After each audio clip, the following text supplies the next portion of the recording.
পরিস্থিতি আমাকে বাধ্য করছে আজ আপনাদের সামনে একা দাঁড়িয়ে লড়াই করতে। আমার জীবনের এই অন্ধকার নেমে আসে 2014 সাল থেকে। আমি তখন ক্লাস 6-এ পড়ি। যার আশ্রয়ে আমার সবচেয়ে নিরাপদ থাকার কথা ছিল আমার সেই জন্মদাতা পিতা মোহাম্মদ উজ্জ্বল হোসেন আমার উপরে দিনের পর দিন জোরপূর্বক যৌন নির্যাতন করত। আমি যখন আমার মাকে ব্যাপারটা জানাই, একজন মা হয়ে তিনি প্রথমে বিশ্বাস করতে পারেননি। আর এই সুযোগে মা আর আমার ছোট বোনটা স্কুলে চলে গেলেই ফাঁকা বাড়িতে সে আমাকে আমার সর্বনাশ করত। একটা দিন 2 দিন নয়, দীর্ঘ 8 বছর ধরে এই নরক যন্ত্রণা আমি সহ্য করছি। 2022 সালে একটা ফোন হাতে পাওয়ার পর আমি লুকিয়ে সেই নির্যাতনের ভিডিও করি। বাধা দিলে কি হতো তা আমি এই ভরা মজলিসে মুখে বলতে পারবো না।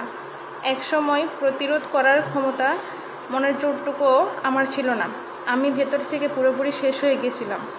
আমার উপর চরম এই অত্যাচারের প্রতিকার চেয়ে আদালতে মামলা করছি, কিন্তু মামলা করার পর থেকেই আমাকে হত্যার পরিকল্পনা করতে থাকে। সে সাথে বাবার অপরাধ চাপা দিতে আর আমাদের সম্পত্তি লুটে পুটে খেতে শুরু হয় আরেক ষড়যন্ত্র।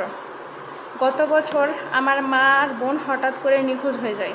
নিখোঁজের কয়েক মাস পর মাকে অসুস্থ, প্রায় পাগলের মতো অবস্থায় পাওয়া যায়। আমার ছোট বোনটার খোঁজ আর পাওয়া যায়নি। ও কোথায় আছে, কেমন আছে আমি জানি না। আমার মা নওগাঁ হাসপাতালে ভর্তি থাকা অবস্থায় চলতি বছরের ফেব্রুয়ারিতে মারা যান। আমার মা একজন স্কুল টিচার ছিলেন, একজন মুক্তিযোদ্ধার সন্তান ছিলেন, অথচ সেই মাকে বেওয়ারিশ লাশ হিসেবে দাফন করা হয়েছে।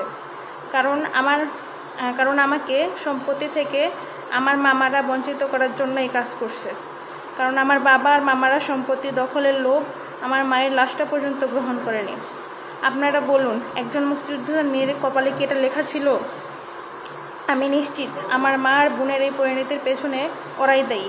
মা মারা যাওয়ার পর আমি এই দুনিয়ায় একা হয়ে যাই। বাবার হত্যার হুমকি, মামাদের ষড়যন্ত্র। এই অবস্থায় মাথা গোজার একটা ঠাঁই খুঁজতে আমি মার্চ মাসে থেকে চকদেব নুনিয়াপাড়ার একটা বাসা ভাড়া নিই। বাড়ির মালিক ফরিদ হোসেন, তিনি থাকেন রংপুরে। বাসার সার্বিক দেখভাল করে তার ভাগিনা ইদ্রিস আলী। তার সাথে কথা বলে আমাকে বাসাটা ভাড়া দিই। কিন্তু এই লোকটা আমার একাকিত্বের সুযোগ নিয়ে আমাকে কুপ্রস্তাব দিই।